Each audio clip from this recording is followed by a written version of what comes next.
Namo Namo Buddha Divakaraya. Namo Namo Gautama Chandrikaya.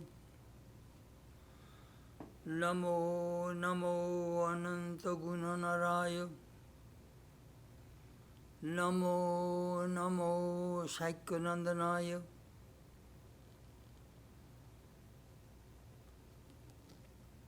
I bow down to Buddha, who is luminous like the blazing sun and smoothing like the moon. I bow down to Buddha, the prince of Shakya dynasty and the man of infinite divine qualities. May Buddha awaken our hearts. Om Shanti, Shanti, Shanti. Peace, peace, peace be unto all.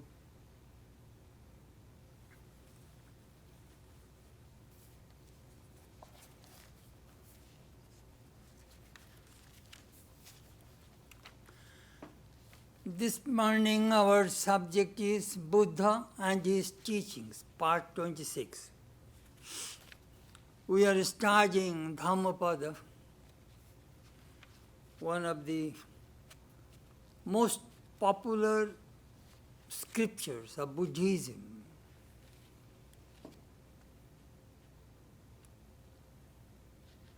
We are observing Buddha's birthday anniversary. Actually, his real birthday is on Wednesday. That is Buddha Purnima. Buddha's birthday is called thrice blessed day. The day he was born, the same day he attained illumination, and on the same day he passed away, attained Parinirvana. So it is called thrice blessed day.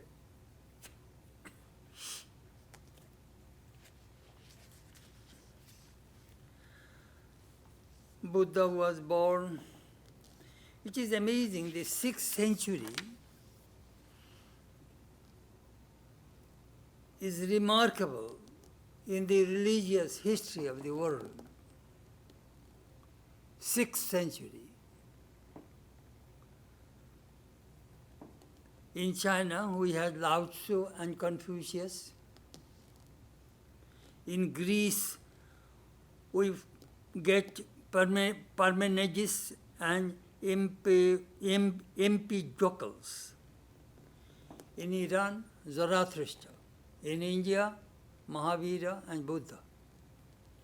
All these great teachers are born in the same century. Amazing, very interesting. Buddha was born 623 BC.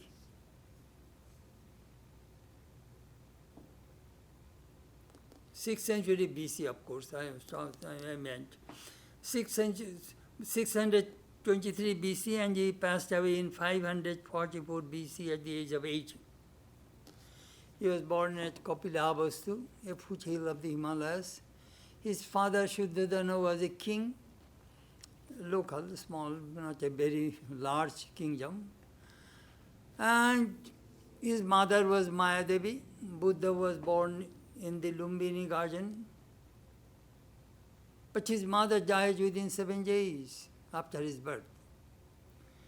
His aunt, Mahaprajapati Gautami, raised him. And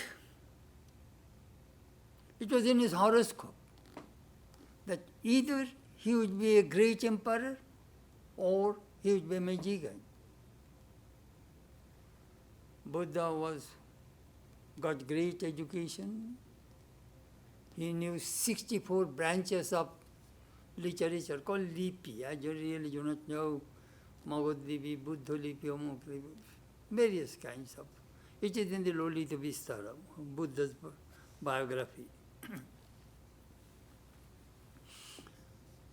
He was married at the age of 16. His wife Jashodhara was at the same age. And he had a son. And he was enjoying luxurious life. His father built 3 palaces for him. 1 palace for summer, 1 palace for rainy season, and 1 palace for the winter. And engaged all kinds of entertainments so that his son would not be a monk. Buddha one day went for a visit to the city. His driver, Chandak, was with him. He found a man walking through the street, shivering, very sick. Buddha asked, who is he? Well, he is a sick man. Everybody in this life becomes sick. Another day he found an old man tottering with a stick on the street. Well, who is he? Well, he is an old man. Everybody becomes old in the course of time. Another day he saw a dead body was carried by people. Buddha said, who is this? Oh, everybody dies in this life. Another day Buddha saw a mendicant walking through the street. Who is he? He is a mendicant. He renounced everything. He is a spiritual person. He is a God man. Buddha came back, he was thinking, what shall I do? How can I stop suffering, pain, disease, old age, death? He was just like a scientist, exploring what to do. So, he decided to renounce and find out the solution of human life.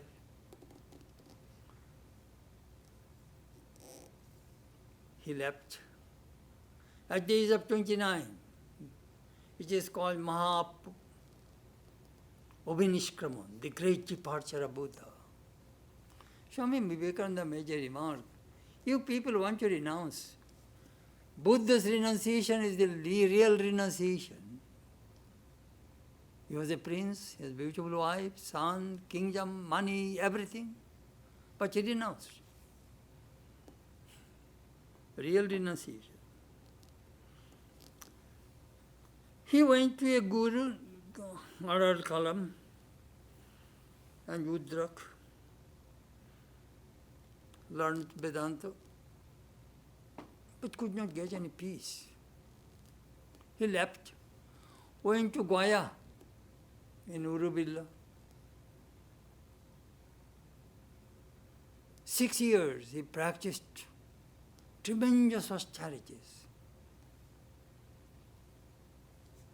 His body became so emaciated, only skin and bone. One day after his bath in the Niranjana river, he fainted.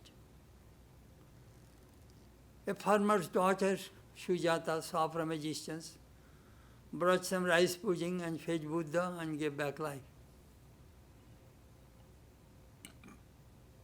Buddha realized, torturing the body, one cannot attain Nibbana. It is the mind.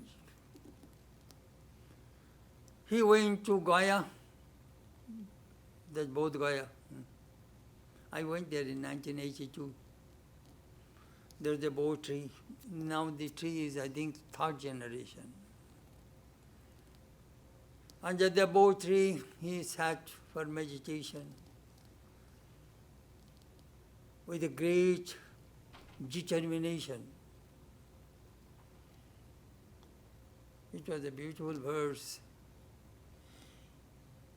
Ihasane shushyatu me shariram tagaste mam sampralencha jatu aprapya bodhi bahuhu alpadulavam naivasanat kayamatasya lishyate.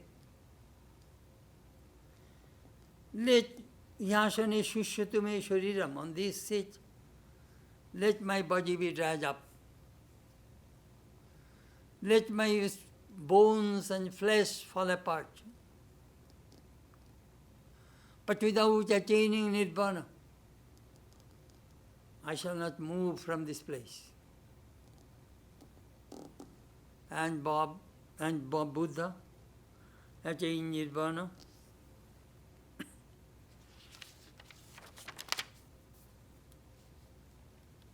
He discovered these four Aryan truths, Arya Sattva.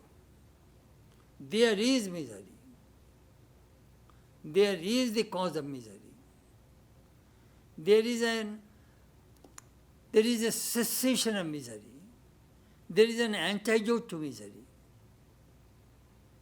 Just like medical science, you have a disease, the cause of the disease, the cure of the disease, and the medicine. So Buddha also found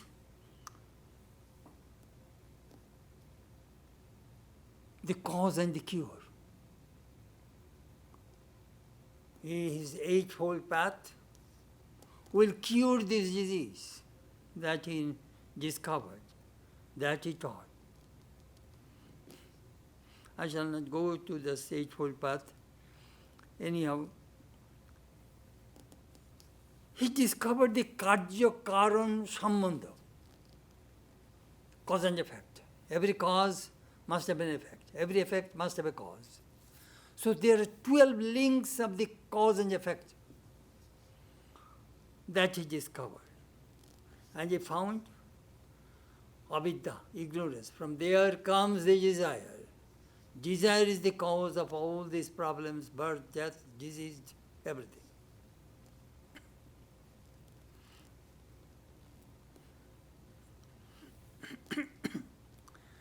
After attaining Nirvana, Buddha came to Sarnath near Benares to preach his own truth, religion. Dharma chakram pravartishe lokeshu aparivartitam. I shall establish the wheel of Dharma. Perhaps you have seen the symbol of Buddhism. There are 8 spokes. That means Eightfold Path of Buddha. But the whole society is stagnant. It isn't moving. I shall move with this Eightfold Path. Buddhism became very, very popular. After 250 years after Buddha's passing away, Ashoka spread Buddhism, Emperor Ashoka. Most of the part of Asia, Southeast Asia, many countries. Buddhism even came to Asia Minor, some parts of Europe. At that time there was no America. 1/3 population, I think the 2/3 population are Buddhists.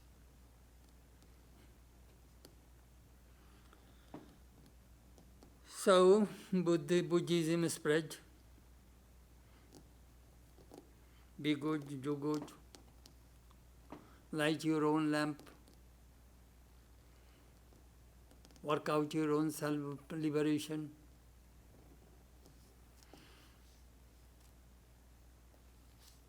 Last message, decay is inherent in all component things, but the truth will remain forever.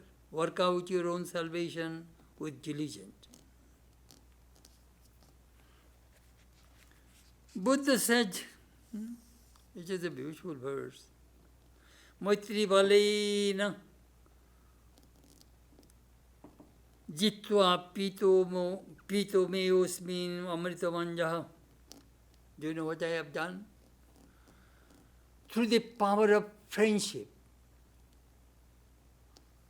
I drank the nectar of immortality. Through the power of compassion, I drank the nectar of immortality.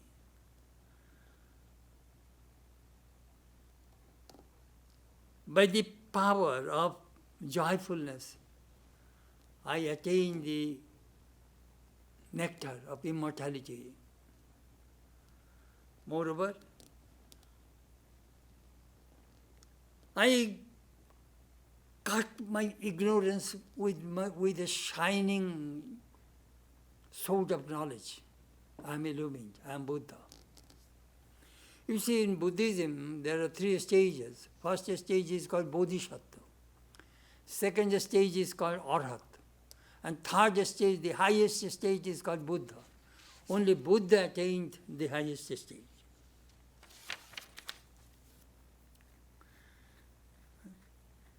Buddhism and Swamiji says, Buddha preached the moral and ethical aspects of Vedanta. I think many times I told you, Buddha and Shankara. Problem is the ego.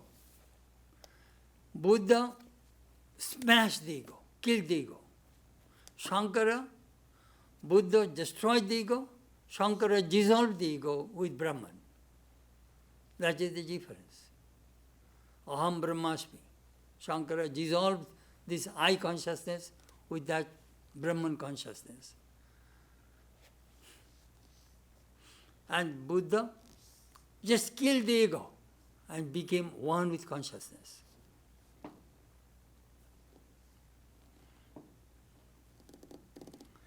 So we shall now start the Dhammapada. As I said, that it is like Gita, Bible, Torah, Quran, very popular scripture. It has 26 chapters, 423 verses.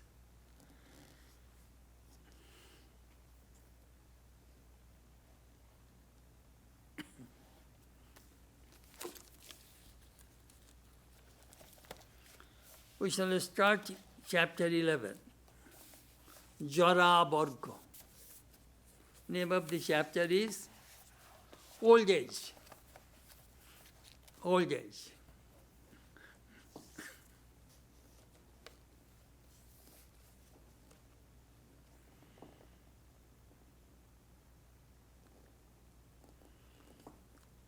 According to Jaska, Shadavikari Sharira, all human bodies will pass through 6 succeeding stages. First, Janma, birth. Second, Asti, it exists. Third, Vardhate, it grows. Fourth, Viparinamate, it changes, modifies. Fifth, Apakshiyate, it decays. Sixth, Marishyate, it dies. These are the 6 stages of all human bodies.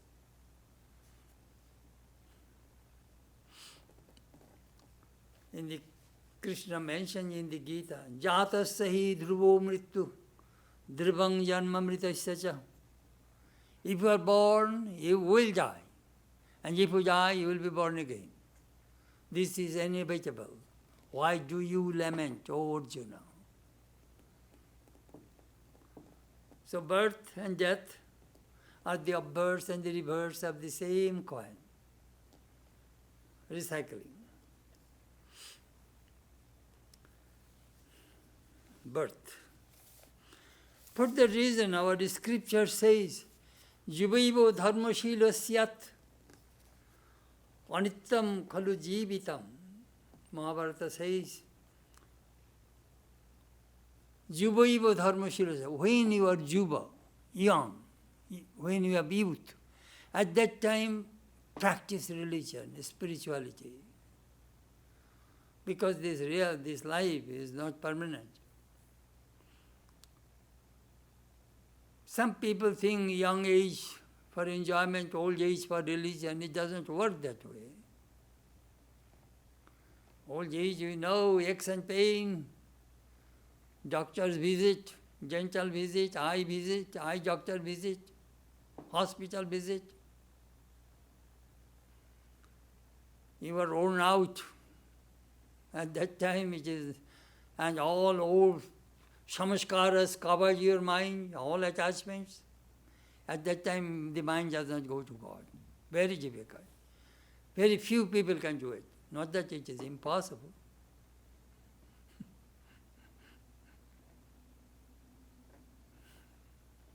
For that reason, our scripture says,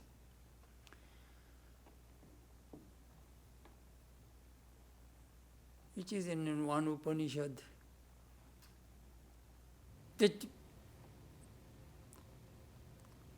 Vairagyena amritattva manasuhu, only through renouncing you can attain that amritattva, renouncing this attachment for this world. You can jump from the student's life to the monastic life, or from householder's life to monastic life, or Banaprastha life to monastic. From any stage, whenever you feel, Yadeva Virajet, Yadeva Prabrajet, the moment you feel that detachment, give up. That is what our Upanishad tells us. And Shankara mentioned in the Mohamudgara, castle of delusion, Makuru dhanajana yauvana garbham, haroti nimeshat kala sarvam, iho sangsare bhayo dustare kripa pare pahi murare.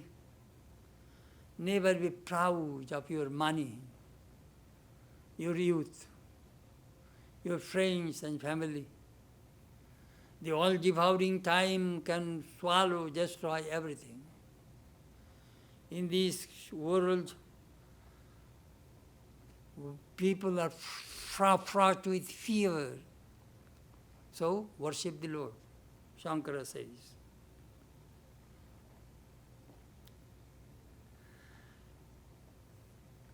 Jara Borg.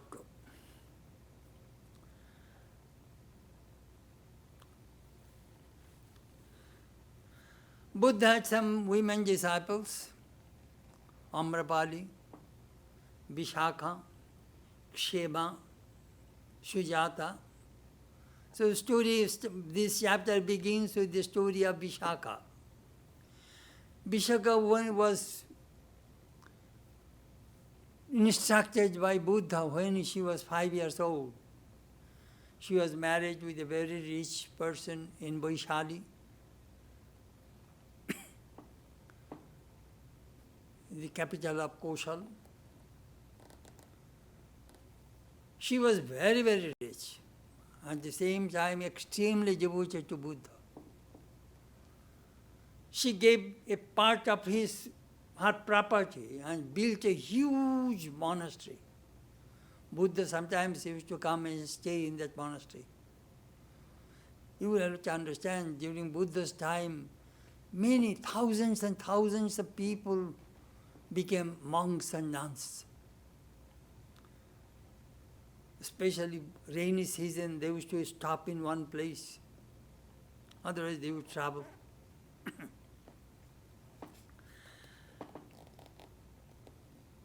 So one day, Vishakha took some women thinking they would be instructed by Buddha. And those women, most probably some rich women, they drank and they were dancing and then trying to entertain Buddha. Buddha looked at them and through his occult power created a mist and darkness. And then they could not find anything. Then those women are scared. At that time, Buddha gave this teaching to them. Very interesting.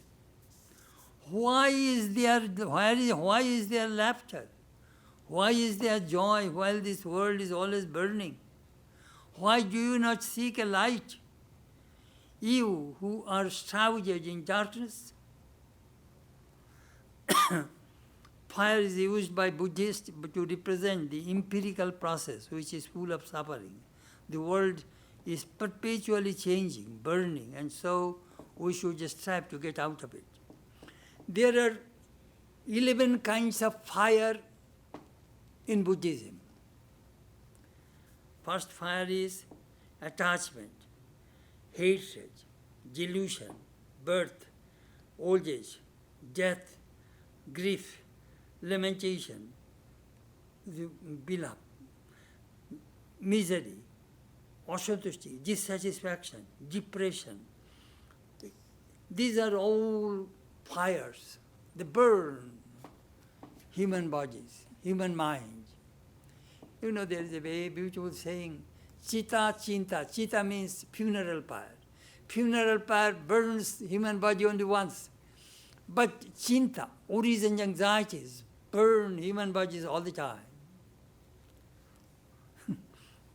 So Buddha told this, gave this instruction to those women. They are singing and dancing, you know, and showing their beauty and youth. Beautiful verse.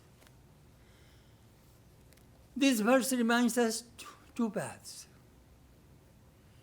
I remember when I was in Hollywood. On the New Year's Day, we have a midnight meditation in Hollywood Temple. The whole temple was packed. American people would come to meditate with us, our devotees. But we want to start the day in a very spiritual way.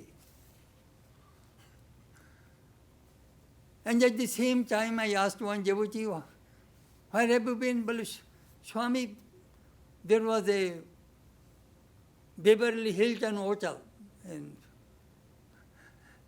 in Beverly Hills. There is a New Year's party. There also people dance and drink. I was thinking, these are the two ways. In Hollywood, here we are meditating, there worldly current is flowing all the time. You know, there are two paths, good and pleasant, Shreya and Preya.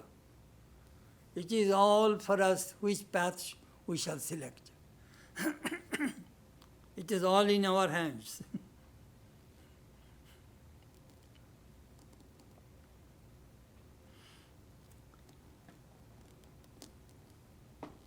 Next verse. This Dhammapada, the Buddha Ghosh, the commentator, puts it in a very nice way. What is the origin of the verse? Then the verse, then the shloka, then there is a commentary. So the opening of the introduction of this verse, second verse. Shrima, she was a very beautiful courtesan in Rajagriha. Rajagriha also near Patna, Bihar. She was a beautiful courtesan. So a monk fell in love with her. And he started to dream, think all the time. And he was so much infatuated, he almost forgot his eating and sleeping day and night, meditating on that girl. Then he became very sick. Meanwhile, Shrima died. So Buddha told, don't cremate her body right now. Keep her body in the cremation ground for 3 days. Let people see that how beautiful she was and what is her condition now. Buddha took his disciples to see her and found that her body slowly disintegrated and smelling terribly. At that time, Buddha gave this instruction to the monks.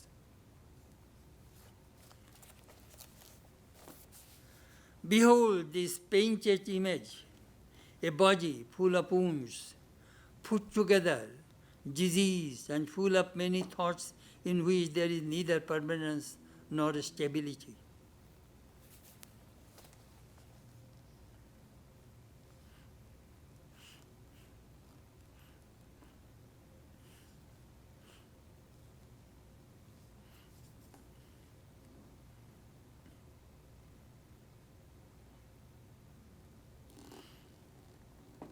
old age.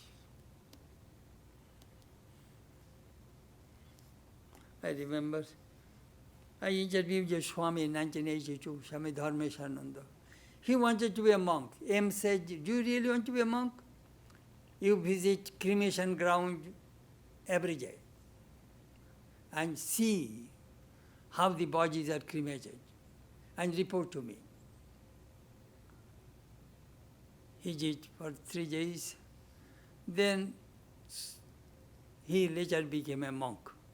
He told me his incident, just to give that, how human body is impermanent, that knowledge you must have. So don't be proud of your wealth or beauty or anything. I noticed it sometimes in Hollywood,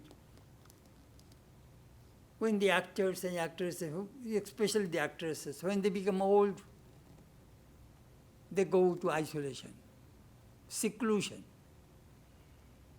They do not want to see people because they have lost their beauty.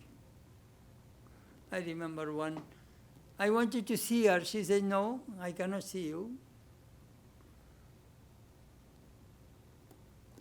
I said, what is wrong? Physical beauty is not permanent, but inner beauty is there. You are a nice person. No. She left some money for me so that I can go to Hollywood from here and perform our memorial service. I did. A few years ago, she died. I took her ashes. We had a boat in Southern California. One of our devotees, he took me and some of our Kalimundi devotees, went to the Pacific Ocean and immersed her ashes into the Pacific Ocean and offered flowers, and I chanted. And some of her ashes I took to Balloon Mott and put into the Ganges in front of Holy Mother's temple. But she won't see.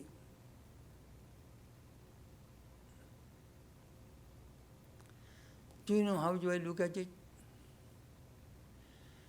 Physical beauty does not last long. But inner beauty is undecaying, permanent. Love, compassion, all the good qualities we find in the scriptures, they enhance our inner beauty. In this country, I noticed it sometimes, old age, some people think it is a curse. It is not a curse. Old people carry so much wisdom. They can transfer that wisdom to the next generation. That is the way our Indian, joint family system, grandfathers, the grandchildren, how they transfer their wisdom, their heritage to the next generation. Old people, sometimes people would go to Aurobindo, Mahatma Gandhi, all they are great people. They have all inner beauty. They may not physically look good, but their inner beauty attracts millions of people. We should try to develop our inner beauty. That is permanent. People will flock to come and to see you. That is the way I look at life. Old age is not bad. That old age you go and retirement home and just go and die there. The dump. It should not be. Old people should be loved, should be respected, should be served, should be honored.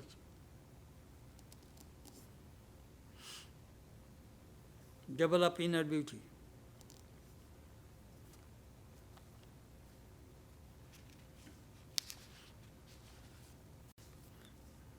I read a story of Alexander the Great. When he invaded Persia, the Darius, the Persian king, was defeated and I think was killed. So his soldiers brought Darius's 3 daughters to Alexander. Well, now have these girls. Alexander says, oh, they have their physical beauty, but I have my inner beauty. He was a disciple of Aristotle. I have sangyam, self-control. Return these girls to their parents. That is called inner beauty. Self-control, that is the beauty. Parables. Buddha sometimes used to tell these parables to his monks, those who are very lustful. One monk once wanted to leave the monastery. Buddha said, don't. I know your previous life. You are a fish. You chased a female fish. And female fish ran and saw the net and went to the other side. And you did not see it. Straight you hit the net and you are caught by the fishermen. And the fishermen, I bought you from those fishermen. And again you dropped you into the water. I saved your life in previous life. Do not leave. Control your passion. We used to read all kinds of beautiful stories in Buddhism.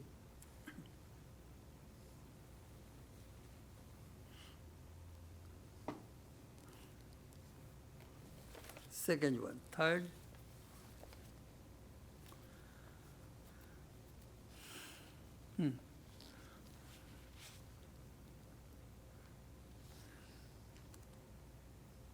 Then the commentator says, you know, Roop, beauty, has a tremendous fire, it burns. Chakshudagdha, your eyes will be burned by the beauty.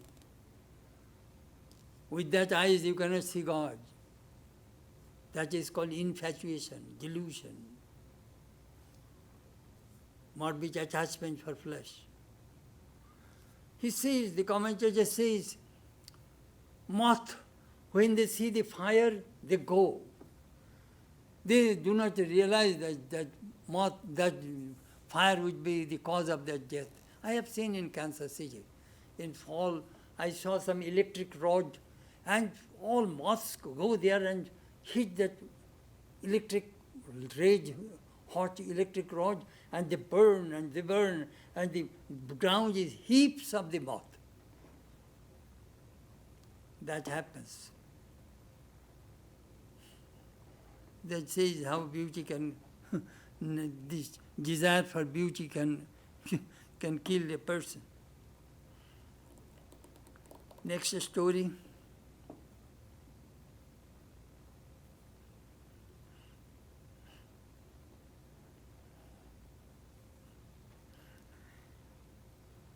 Uttara, a nun, she used to bake food and offer to Buddha, and she herself maintained fast. So through fasting, after 3 days, she fainted. Buddha was passing by. That nun was 125 years old. At that time, Buddha told this shloka. This body is worn out, a nest of diseases and very frail. This heap of corruption breaks to pieces. Life indeed ends in death.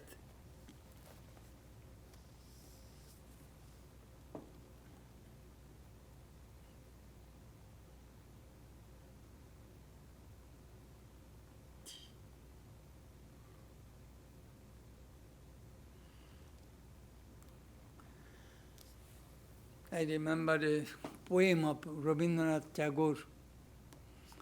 Name of the poem is Abhishar. Sannasi upagupta. Nagare innoti chale abhishare jauvane made matta. Namti Vashav datta. There was a famous courtesan in Mathura named Vashav datta. In the evening, in that night, she was going for Abhishar, to meeting people. And it was a little dark. Her feet touched somebody on the sidewalk. And he took a lamp and found a Buddhist monk was lying down on the ground. Seeing that beauty of that monk Upagupta, Vasavadatta says, "Oh monk, this bed, this ground should not be your bed. You come with me. I shall give you a nice bed in my room. Come with me." Upagupta says, "No, my time has come to go with you. You go your way." Vasavadatta left. In the course of time, Vasavadatta contaminated smallpox. So the mayor of the city says, from her, other people may contaminate it, throw her outside my city. So she was thrown out. She was not dead, but her whole body was full of smallpox. And she was agonizing, hungry, thirsty. At that time, this Upagupta, this monk, heard about it. He went with water and food and took her head on his lap and said, "I promised that one day I shall come and accept your invitation. So today I have come to serve you." He put water in her mouth. But say perhaps he gave back her life or she died. The poem doesn't say so. But anyhow, that is a very beautiful poem. Name of the poem is Obishar, which is in the Sanskrit. Sannasi Upagupta.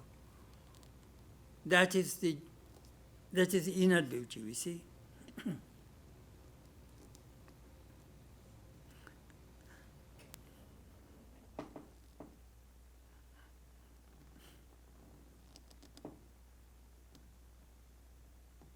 No human body is perfect.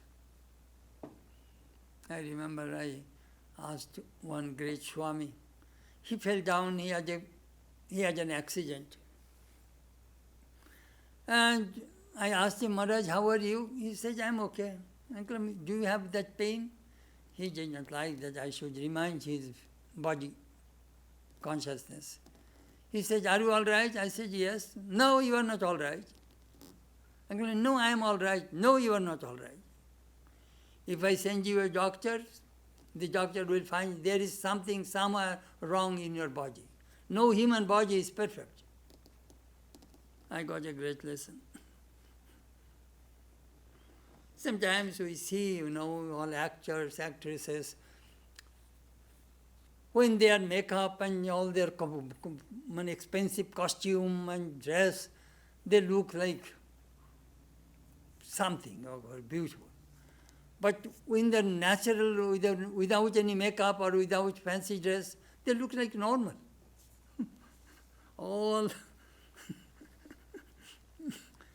All makeup, this world.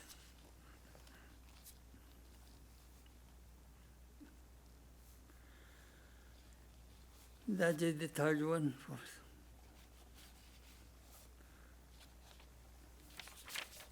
Fourth.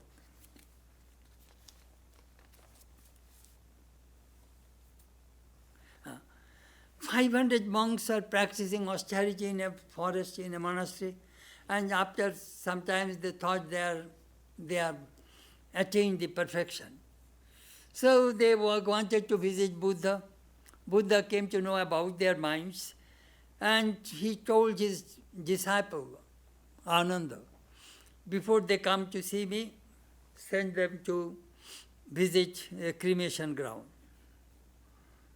There they found a beautiful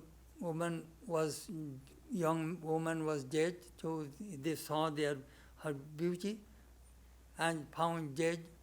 So seeing that, they are realized that still they have attachment for our body. So they thought that their time has not yet come and they are not illumined. At that time, Buddha told this verse. What delight is there for him who sees these white bones like gourds cast away in the autumn? White bones. You know, sometimes we see skeleton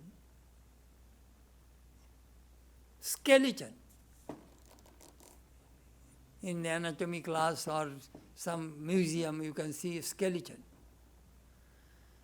This human body is nothing but a skeleton. Then we put flesh, blood, nerves, all those things, then skin, and then we make a body very beautiful. They say that, beauty is skin deep. That is true. If there is no skin, you see, there is no beauty. But Swami, why Buddha is telling this kind of stories about body? Because he wants to create non-attachment, detachment for the body, and to focus their minds for the inner beauty, for God. Of course, in Buddhism there is no God, just for illumination. What Buddha said, 149. Of the bones a citadel up made, plastered over with flesh and blood, and in it dwell old age and death, pride and deceit. Radhakrishnan quoted from Ignatius Loyola. The spiritual exercises of Ignatius Loyola include a contemplation of the dissolution and death of the body. We are called upon to anticipate our approaching dissolution, fasten our mind on the conditions preceding death when our power of sight begins to fade. The sense of hearing grows dim. Our mental faculties diminish in vitality, and the ego itself perishes. The body, which is so familiar and dear to us, becomes a mass of corruption, preyed upon by busy maggots, a formless horror from which even our dearest relations recoil. That is from Ignatius Loyola, a famous Christian mystic.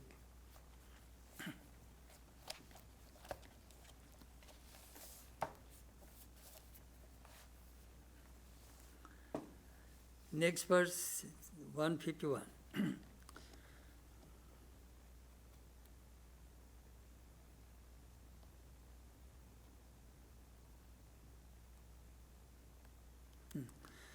The queen of Koshala was Mallika. Her husband was King Prosenjit. Now the queen died. The king was very much grief-stricken and sad. So Buddha came to console the king. At that time, the king asked Buddha, "Is my wife born again?" Buddha said, "Yes, he is born again." And he told that where she was born and where she was born. Where and when, the place also Buddha mentioned. Then Buddha gave this illustration. "O king, look, you have a chariot. That chariot, old chariot, when it is old, what do? You reject the chariot and you buy a new chariot. Just like our car, when the old car we reject and buy a new car. So human body is just like a vehicle. It is replaceable. But in our Vedantic tradition, we think human body is the tabernacle of God. Deho devalay uprokto sa jivo kevalo shiva. Upanishad says this human body is the Devalaya, the abode of God. We are carrying God all the time inside. Human body is very precious. Through this human body we can only attain liberation, illumination. Through karma we can change our life. Anyhow, Buddha is telling this Jara Mani, this chapter is only old age. That old age what happens, so that prepare yourself. Old age will come to everybody.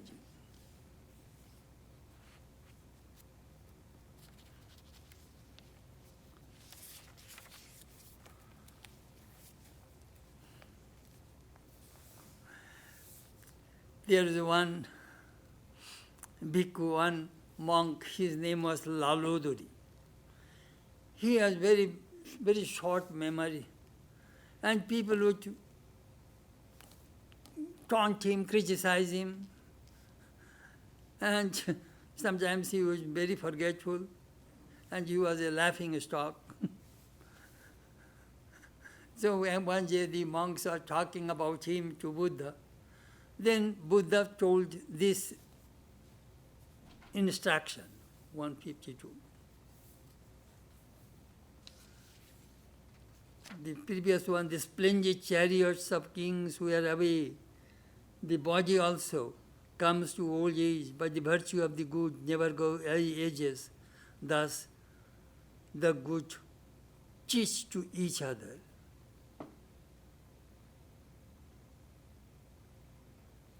Oh, there is another story I forgot to tell you. Vishwamagga gives a story which illustrates the view of the body as a citadel of bones. The hermit Mahatisha was walking near Anuradhapura, meditating on the transiency of life. A woman who had quarreled with her husband passed away, gaily dressed, and smiled at him, showing her teeth. When the husband who was in pursuit asked him whether he saw a woman pass by, the sage replied, I saw only a skeleton. Whether it was a man or woman, I know not. Anyhow, it is a story. 152. A man who has learned but little grows old like an ox. His flesh increases, but his knowledge does not grow. That we find some people. They eat and sleep, and no intellectual culture, no spiritual culture, only physical, body, good food, good exercise, vigorous body, but very little intellect, very little spirituality. That Buddha says they are like a man who has learned that old, like an ox, whose flesh increases, but his knowledge does not grow. Amos addresses the fat and sensuous people of this day. Ye kain bashan, massive body, only body.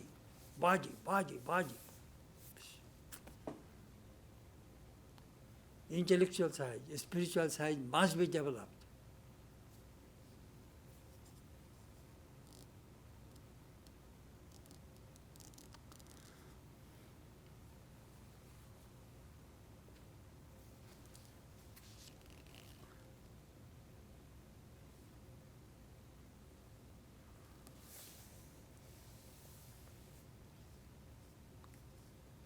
Mahabharata says,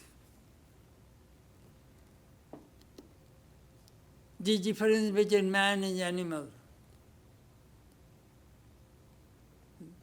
Dharme na hina, gyane na hina, poshubi samana.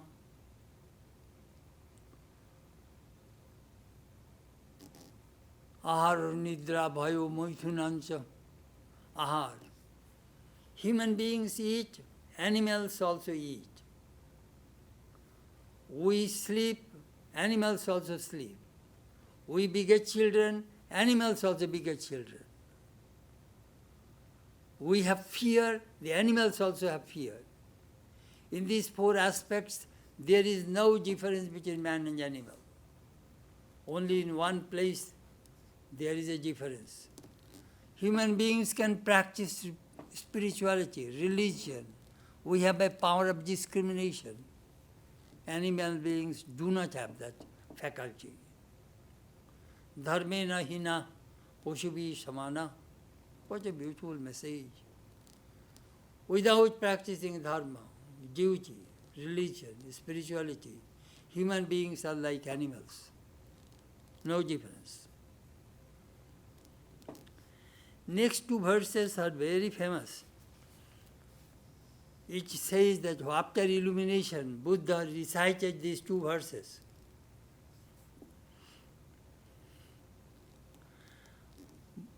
After attaining liberation, these two verses burst forth out of joy. Then he recited these two verses to his disciple Ananda. Beautiful. Let me read the translation.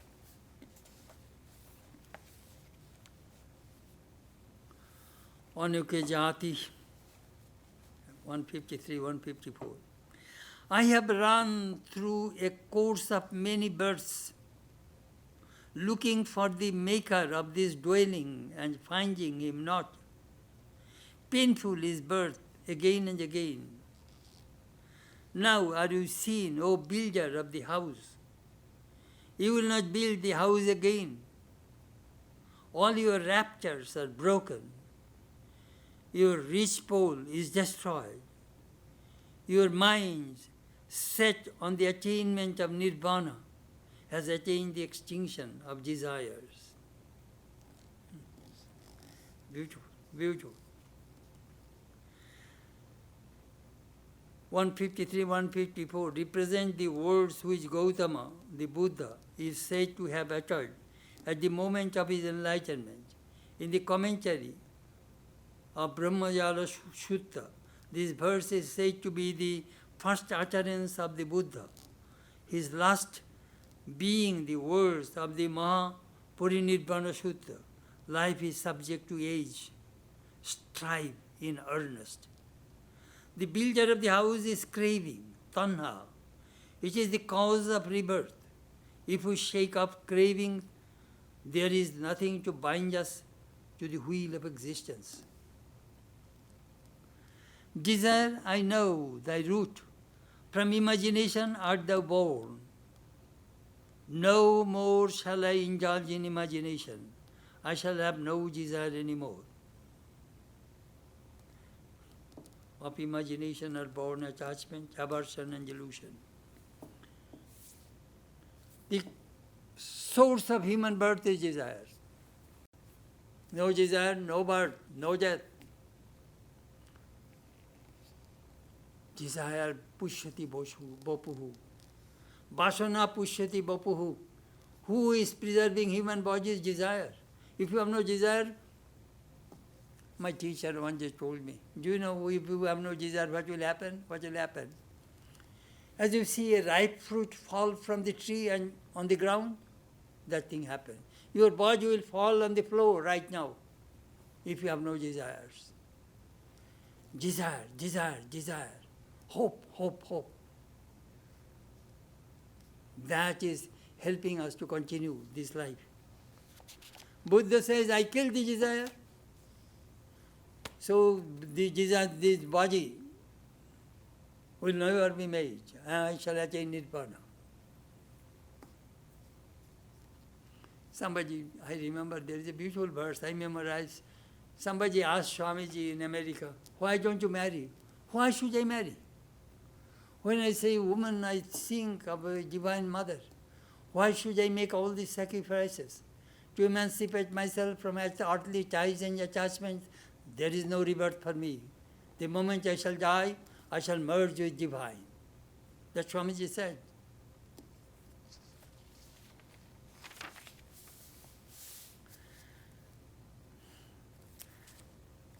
Next verse, I shall finish it. Just 1 or 2 minutes.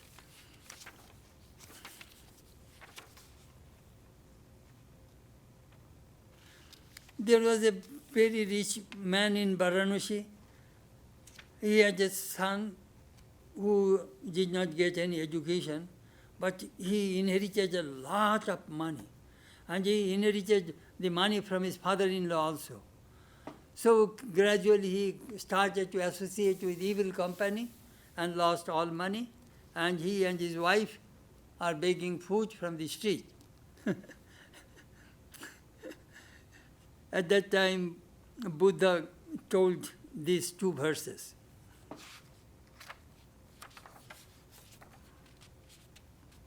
Men who have not practiced celibacy, proper discipline, who have not acquired wealth in youth, pine away like old cranes in a lake without fish.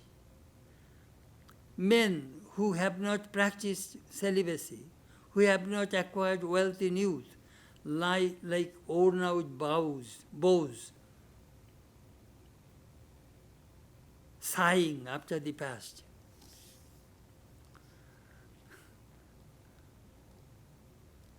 In a lake, there is no fish, but a crane is meditating. When the fish will be there, I shall eat. Useless. When a bow is old, broken, it falls on the ground, nobody holds it. Similarly, when you have youth, if you do not earn either money or spirituality, you will suffer in old age. That Buddha is cautioning. Be careful. As long as you are physically strong, mentally strong, acquire something. That Buddha is telling, he is describing the vivid outcome of old age. But there is hope if you can start from the very beginning and acquire spirituality. Then your body will die, but your mind will remain in bliss. That Sri Ramakrishna said. দেহ জানে দুঃখ জানে আর শরীর জানে মন তুমি আনন্দে থেকো. Let this suffering and the body take care of themselves. Oh my mind, you dwell in bliss. That we need in our old age, so that we can live in bliss and peace and live in God. Thank you.